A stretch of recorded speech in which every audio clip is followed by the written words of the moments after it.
Langsung subsektus untuk mentafsirkan Al-Quran tadi di sesi pertama dijari paling tidak kita juga bisa menguasai untuk masalah bahasa. Berarti itu termasuk ada potensi bahwasanya orang yang di Arab sana yang tentunya Islam juga ada di sana. Tentang sastra bahasa Arab, kemudian juga orang Arab yang non Muslim pun banyak yang tahu. Apakah ada larangan untuk mentafsirkan Al-Quran dari orang non Muslim yang memang mereka sudah tahu dari sastra bahasa? Mungkin nanti bisa disambung lagi. Jadi kalau pertanyaannya apakah ada larangan? Apakah ada larangan orang non Muslim untuk mentafsirkan Al-Quran? Kalau larangannya tidak ada larangannya. Kenapa? Karena Al-Quran ini kan petunjuk untuk siapapun nih. Artinya siapapun boleh mengambil pemahaman dari Al-Quran.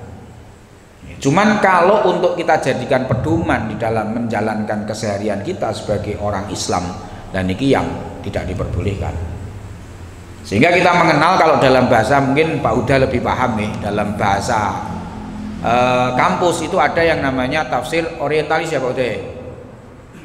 Tafsir orientalis itu kan tafsir produk dari non muslim ya. Nah itu. Jadi kalau dari hasanah keilmuan tidak ada larangan ya. Siapapun berhak untuk mengartikan Al-Quran, siapapun berhak. Tetapi ketika kemudian untuk kita jadikan pedoman sebagai orang Islam, ya tidak bisa kalau kita memakai pedoman dari non muslim. Harus pakai pedoman sama orang Islam. Kenapa? Karena nanti dalam hasanah tafsir itu ada rambu-rambu. Jadi rambu-rambunya orang yang menafsirkan Al-Quran ini pertama dia harus orang yang wirai. Wirai itu apa? Dia sudah bisa menjaga halal haram. Menjaga halal haram dan kemudian menjaga tidak berlebih-lebihan di dalam perkara yang halal. Nah ini kalau sudah masuk ke wirai non muslim tidak bisa nih. Gitu. Kalau kita sudah pakai rambu-rambu bahwa tafsir yang bisa kita pakai itu adalah tafsirnya orang yang benar-benar wirai, maka nanti non muslim tidak bisa masuk ke rambu-rambu ini. Ngoten lho nggih. Terus kemudian yang kedua dia orang yang netral, dia benar-benar mentafsirkan Al-Quran dari hati yang murni, tidak untuk menguatkan pendapatnya sendiri dan sebagainya betul, tapi benar-benar hasanah keilmuan. Niku mangke wonten dalam rambu-rambu bagi orang yang mentafsiri Al-Quran. Ngoten nggih. Jadi sekali lagi ngeten lho nggih.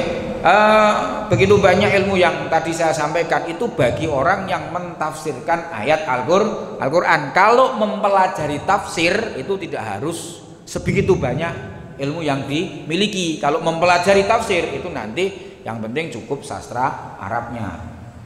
Karena mempelajari tafsir lain loh nggih, mentafsirkan ayat dengan mempelajari kitab tafsir tidak sama. Nah niku yang harus kita pahami.